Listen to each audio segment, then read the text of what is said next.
Mais uma vez, boa noite, queridos. É sempre bom quando o Vinícius me manda mensagem, né? Fala assim, William, tal dia você pode? Eu posso. Aí eu já começo as dores de barriga, as noites em claros, mas é sempre bom compartilhar da palavra de Deus. E é domingo, primeiro dia da semana, mas muitas vezes a gente já chega aqui cansado, né? Então, esse ambiente, assim, com pouca iluminação, vai dando um sono, mas peça ao Senhor aí força para que você esteja aqui não só o corpo, mas a mente com atenção. Peça ao Senhor que prepare os nossos ouvidos, o nosso coração, porque a palavra dele é poderosa e ele fala, apesar de quem está aqui, por graça, por misericórdia. E que em nome de Jesus essa noite, esse momento aqui já tem sido, mas o momento da exposição da palavra possa edificar a nossa vida para a glória dele. Abra sua Bíblia ou acesse ela no Salmos, número 73. O livro de Salmos, número 73, a partir do versículo 1. E deixa ela aberta aí, eu vou pedindo, vai me auxiliando aí, Pedro, Vinícius, porque nós não vamos ler ele de uma vez, para não ficar uma leitura extensa, mas nós vamos percorrer por ele alguns versículos. Se eu te perguntasse como é a sua relação com Deus, você considera a sua relação com Deus autêntica, verdadeira, sincera, honesta? Porque nas nossas relações interpessoais, a maioria das vezes a gente se expressa de maneira superficial. A gente é muito raso. Para muito poucas pessoas na nossa vida, a gente tem liberdade de abrir o nosso coração e falar realmente o que a gente está sentindo, como foi o nosso dia, como nós estamos. E pode ser que a gente vai levando essa superficialidade para o nosso relacionamento com Deus. E o nosso relacionamento com Ele vai ficando algo meio que protocolar, mecânico, institucionalizado.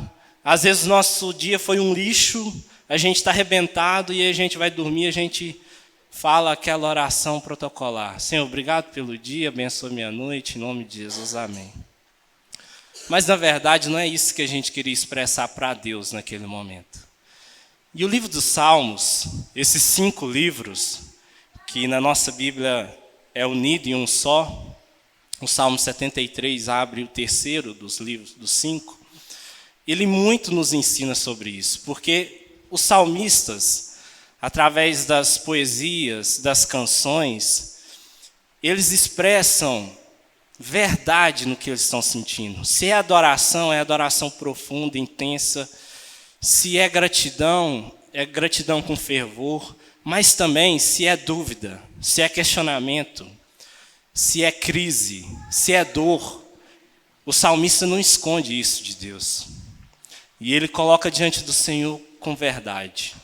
O Salmo 73 é um dos 12 atribuídos a Asaf. E Asaf, ele vai expressar uma crise de fé que ele está vivendo. Uma crise bem profunda. Asaf era um levita, aliás, líder, chefe dos levitas. Servia ao Senhor, homem de Deus, primeiramente diante do tabernáculo e depois no templo.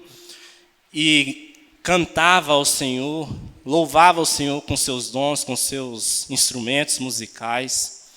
Era alguém que era profeta, segundo a Crônicas 29:30, vai chamar Asaf de profeta e como se ele fosse um vidente. Ele profetizava através das canções. Alguém que tinha intimidade com Deus.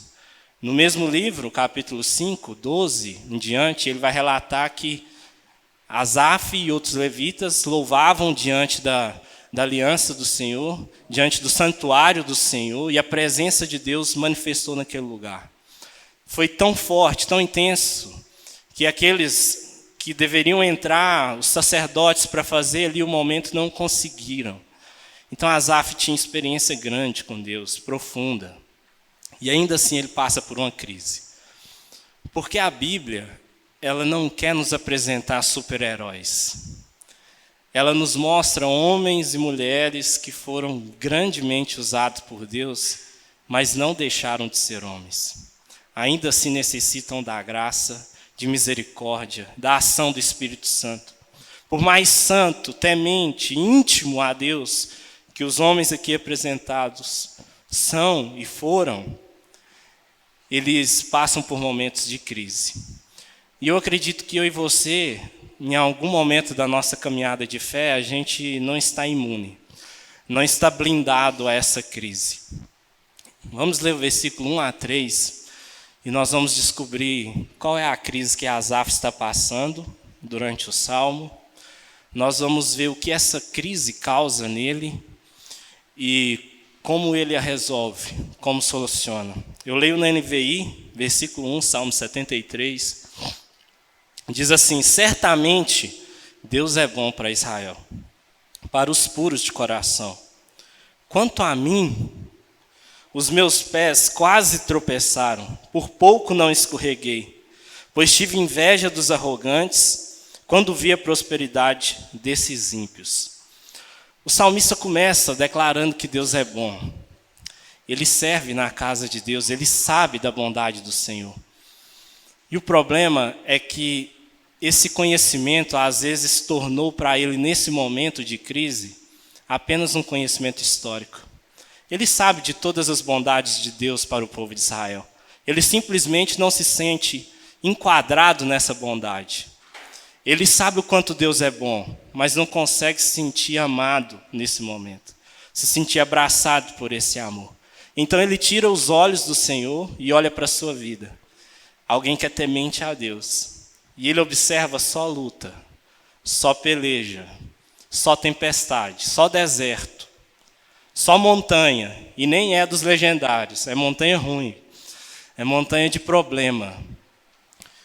Então ele olha para os ímpios, ele olha para aqueles que zombam de Deus. E o que ele vê, aparentemente, uma vida, como diz um colega nosso, só de benefícios. Uma vida próspera. Tudo que eles fazem prosperam. Eles não têm preocupações e não têm problemas. Então Asaf entra numa crise pessoal muito grande, olhando para a sua vida e fazendo uma comparação com a vida dos ímpios. E ele olha pelo menos 3 aspectos da vida do ímpio. Ele olha a vida financeira. O versículo 12, por gentileza, Pedro. Versículo 12 diz: assim são os ímpios, sempre despreocupados, aumentam suas riquezas. Asaf era levita, como nós dissemos. A herança dele era o Senhor. Ele não tinha terras, ele vivia unicamente do que o povo ofertava na casa do Senhor.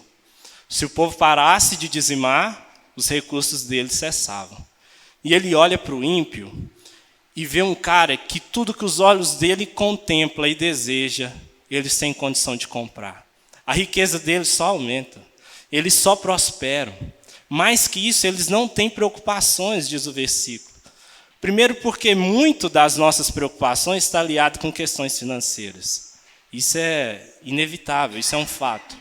Segundo, porque eles não têm preocupações, porque eles não temem a Deus. Eles vivem a sua vida saciando todos os impulsos da sua carne, e o Espírito Santo não confronta a vida deles, eles dormem tranquilo fazendo o mal. Eles não negam os desejos do seu coração. Eles não têm preocupação e nem pesa a consciência em momento nenhum em fazer o mal. Não tem preocupações e a sua riqueza só aumenta. Mas Asaf olha para a saúde deles. E olha o que o versículo 3 e 4 diz. Aliás, 4 e 5, perdão. Versículo 4. Eles não passam por sofrimento e têm o corpo saudável e forte. Estão livres dos fardos de todos. Não são atingidos por doença como os outros homens. Não bastassem serem ricos, despreocupados, parece que o corpo deles é uma máquina. Os mais belos, os mais fortes, sempre saudáveis, e enquanto a viúva, aquela que serve na casa do Senhor, aquela crente idosa, fervorosa, é só doença, é angústia, é depressão pelos traumas de uma vida sofrida, é ansiedade com amanhã porque a despensa está acabando o alimento, é enxaqueca, é câncer de tanto trabalhar no sol quente, é só doença atrás de doença. E ele olha então para a vida social dos ímpios. Versículo 9 e 10. Observa. Com a boca arrogam a si os céus, e com a língua se apossam da terra. Por isso o seu povo se volta para eles e bebe suas palavras até saciar-se.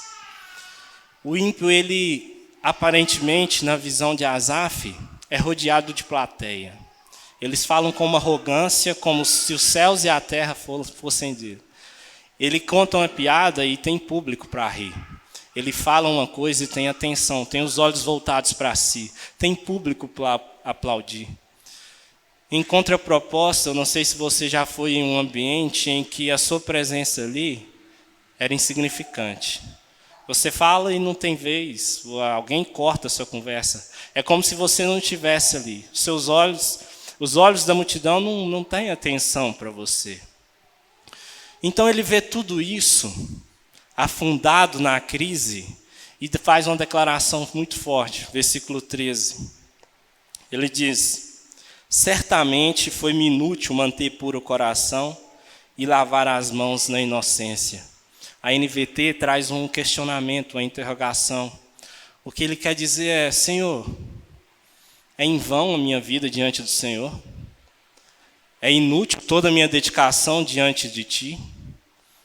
Eu estou aqui servindo ao Senhor com a minha vida, o Senhor é minha herança, o que eu faço é Te servir, e isso é em vão? A nossa vida talvez venha alguns questionamentos semelhantes a esses. Vale a pena estarmos aqui todo domingo? A sua semana foi cansada, você poderia estar em casa vendo uma série. Eu acho que é hoje que sai a segunda temporada de The Last of Us. Vale a pena você, como diz a Sinara, ofertar ali?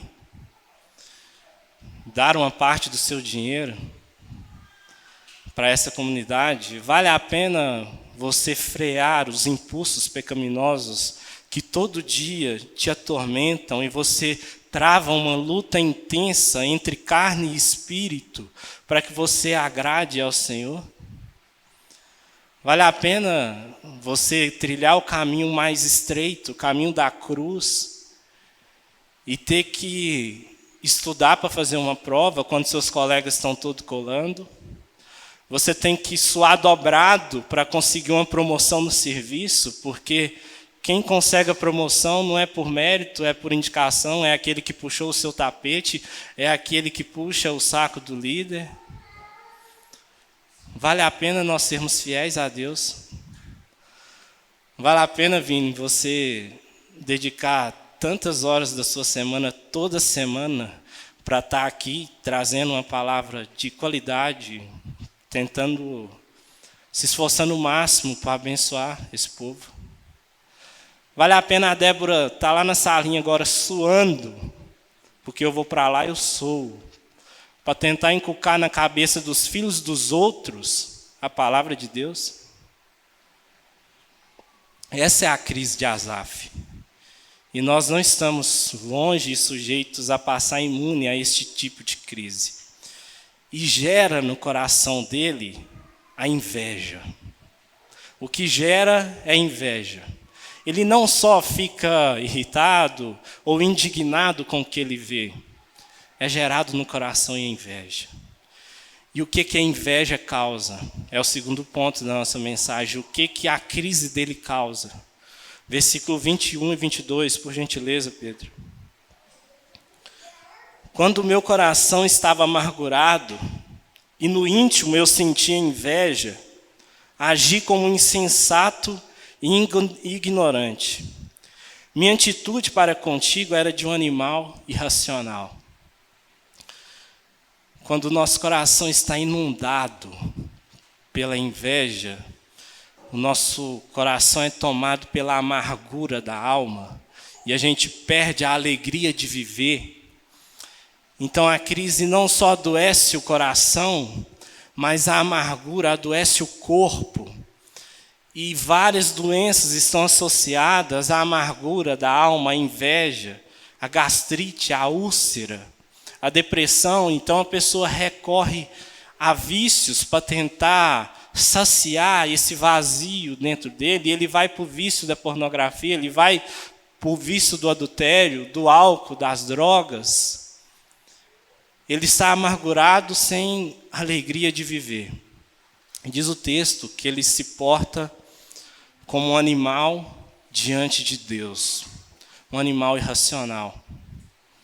A amargura, a inveja, ela cria uma casca em nossos olhos que não permite que a gente veja a realidade como ela é. É claro que o ímpio tem problemas. É claro que o ímpio adoece. Mas ele é só capaz de ver de maneira insensata os benefícios dele estarem lá. E ele é incapaz de ver os benefícios de servir a Deus. Então ele age como um animal irracional. Hoje, de maneira muito mais fácil, nós temos acesso à vida de milhares de pessoas. E nós olhamos no Instagram e vemos lá o marido da fulana que é perfeito. O meu marido, quem dera se ele fosse assim. A minha esposa, a esposa do fulano que é perfeito. Quem dera se minha esposa fosse assim. O filho do Instagram, que é o ideal, perfeito. Tem 5 anos o menino, fala 3 idiomas, não come doce, já leu mais livro que eu e você juntos. A gente cria uma realidade de uma insatisfação contínua. E é só a vida do vizinho, a grama dele que é sempre mais verde. De maneira insensata nós nos portamos diante de Deus como animais irracionais, cegos pela inveja e pela amargura. É isso que a crise causa no coração. Mas mais que isso, ela causa ingratidão. Versículo 14, Pedro. Pois o dia inteiro sou afligido e todas as manhãs sou castigado.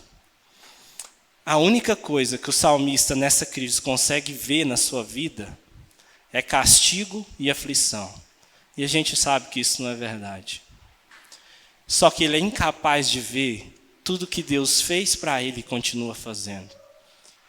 O coração dele é tomado por uma ingratidão tão grande que ele só vê angústia, castigo e aflição.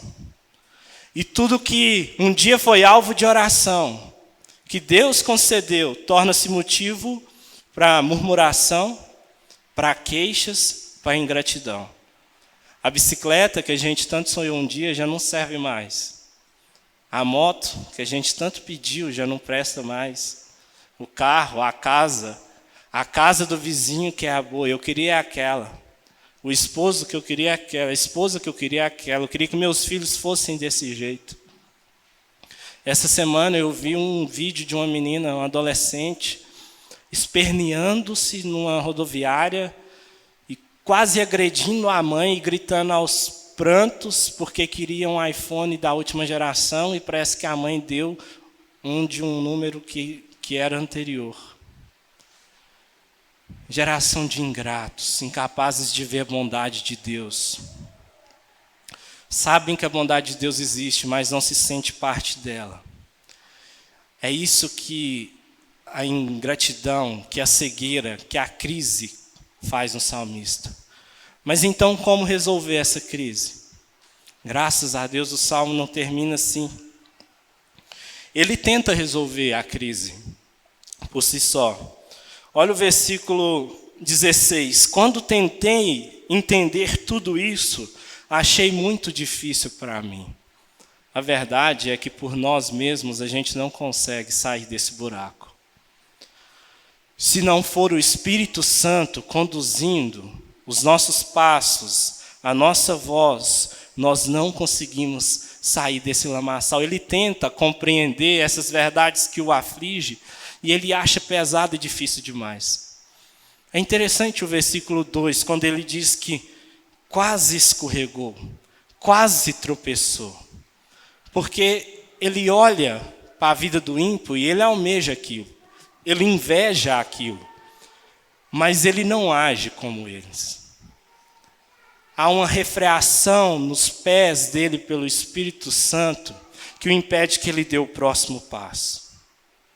Há uma voz que nos fala, que acomete a nossa alma, quando nós vamos prosseguir em direção ao mal. Aqueles que têm o Senhor, que a gente escuta o Espírito Santo falar, não faça, não vá além. Nós lembramos de Davi, ele olha Batseba tomando banho e a deseja. Ele poderia ter parado por ali.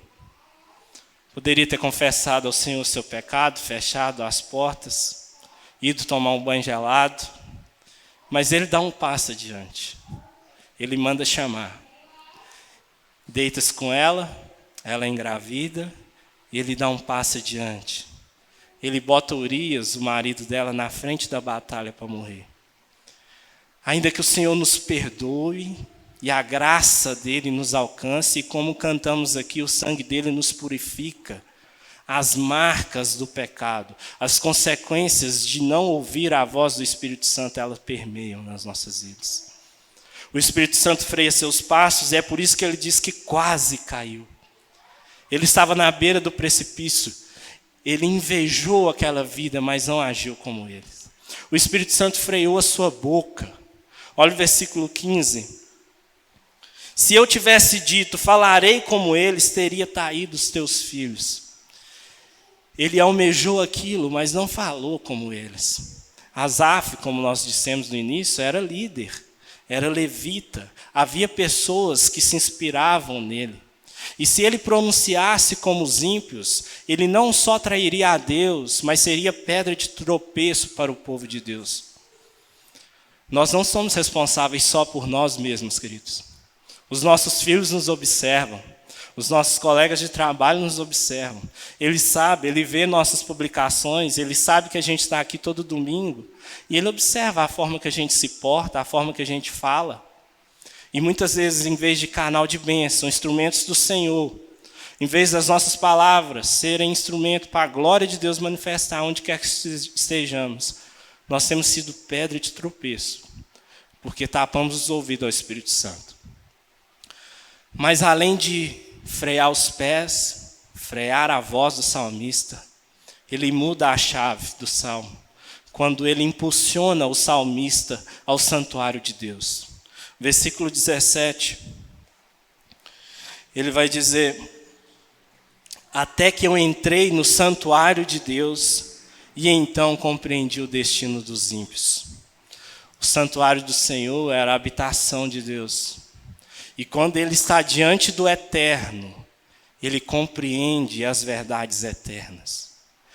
Ele compreende que essa vida, como cantamos aqui, vai passar. Ele compreende que a vida é passageira e que a alegria deles é ilusão. Ele compreende que eles prestarão conta para um Deus eterno. E o versículo 19 diz que a queda deles será de forma repentina e com pavor. Ai daqueles que caírem na mão de Deus, queridos. Esse mundo é injusto. Não aguarde justiça nesse mundo. Esse mundo jaz do maligno. Olhem o que eles fizeram com o Filho de Deus. Mas haverá um dia em que eles estarão diante do Senhor, que é justo, que vê todas as coisas. Ele compreende então as verdades eternas do ímpio e compreende a esperança do justo. Versículo 24, ele vai dizer, 23, contudo, sempre estou contigo, tomas a minha mão direita e me sustém. O 24 também, tu me diriges com o teu conselho e depois me receberás com honra. Queridos, nós nos deslumbramos tão facilmente das coisas que não têm valor, coisas que são corroídas com o tempo. O ouro e a prata que a gente tanto almeja não servirá para mais nada, a não ser para ser pisado e material de rua na eternidade. Nem olhos viram, nem ouvidos ouviram o que Deus preparou para nós. O Senhor receberá com honra o Deus Todo-Poderoso, o Altíssimo, o Criador dos céus e da terra. E às vezes nós nos perdemos por causa de migalhas passageiras, temporárias. Na presença do Eterno, o salmista compreende essas verdades. Mas não só na eternidade o Senhor tem honra para nós. Ele sabe o que precisamos aqui. E o salmista vai dizer que Deus o sustenta pela mão direita. O Senhor sabe que precisamos do pão, das vestes. Lembra de Mateus 6? Às vezes a gente tem que parar, olhar para os passarinhos, para os lírios do campo e entender que Deus sustenta as nossas vidas. Ele sabe do que precisamos. E a nossa fé é pouca. O problema é que a gente não quer o pão nosso de cada dia. A gente quer o de amanhã, o depois de amanhã, o das próximas 10 gerações agora. E na presença do Senhor, essa verdade traz alento, traz paz ao coração do salmista. E ele então finaliza o salmo dizendo: bom é estar perto de Deus, fiz do soberano Senhor o meu refúgio, proclamarei todos os seus feitos. Queridos, hoje nós celebramos a ceia de Deus, a ceia do Senhor. E dentre tantas coisas que a gente pode meditar nesse memorial, é o que cantamos aqui, é o livre acesso a Deus. Às vezes você tem vindo aqui vários domingos. Às vezes você tem orado todo dia. Mas tem muito tempo em que você não entra de verdade na presença de Deus. E esse sacrifício nos possibilita isso. O santuário do Senhor, a presença dele não está limitada mais àquelas 4 paredes lá em Jerusalém. A presença do Senhor gloriosa pode ser aqui e agora. Aqui e agora.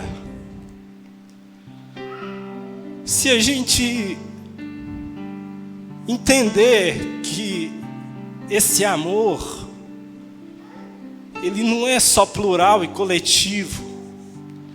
Ele tem nome, ele tem CPF, ele é pessoal. Ele é por mim, William, é pelo Valdomiro, você, Clécio, Fernando.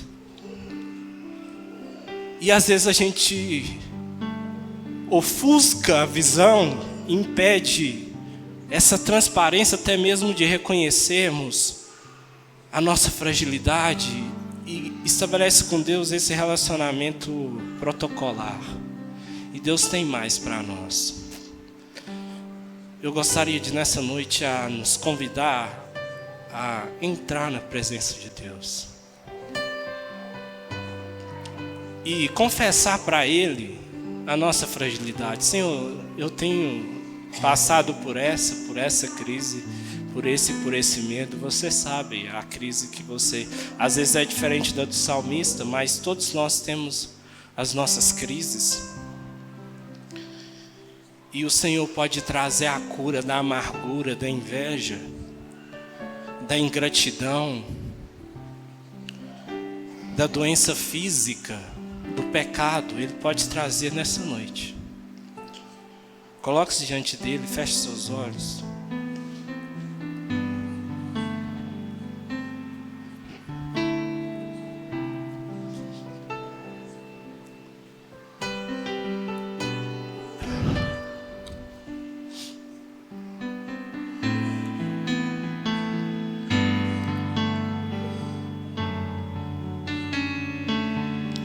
Pai, o Senhor nos sondas e nos conhece. O Senhor sabe aquilo que tira o sono de cada um aqui. Aquilo que afasta-nos da Tua presença. Aquilo que nos faz tampar os nossos ouvidos ao Teu Santo Espírito. O Senhor sabe as crises que talvez nos faça ir longe demais. E as consequências rasgam a nossa vida, ferem nossos relacionamentos, afastam pessoas, nos muda, nos deixa cicatrizes. Mas a tua graça é poderosa para nos trazer de volta. E é o que rogamos a Ti nessa noite diante do Senhor. Traga-nos de volta. Tira a cegueira, Deus, do nosso orgulho. Ajude-nos a sermos sinceros contigo e a desfrutarmos desse caminho glorioso com a Tua presença. Temos ouvido aqui constantemente, temos cantado como hoje, que só temos a Ti, que todo o resto não é nada perante a Tua presença. Ó Deus, que isso não seja palavras ao vento na nossa vida, que seja verdade, que a Tua companhia nos sustente todos os dias. É o que clamamos no nome poderoso de Cristo Jesus. Amém.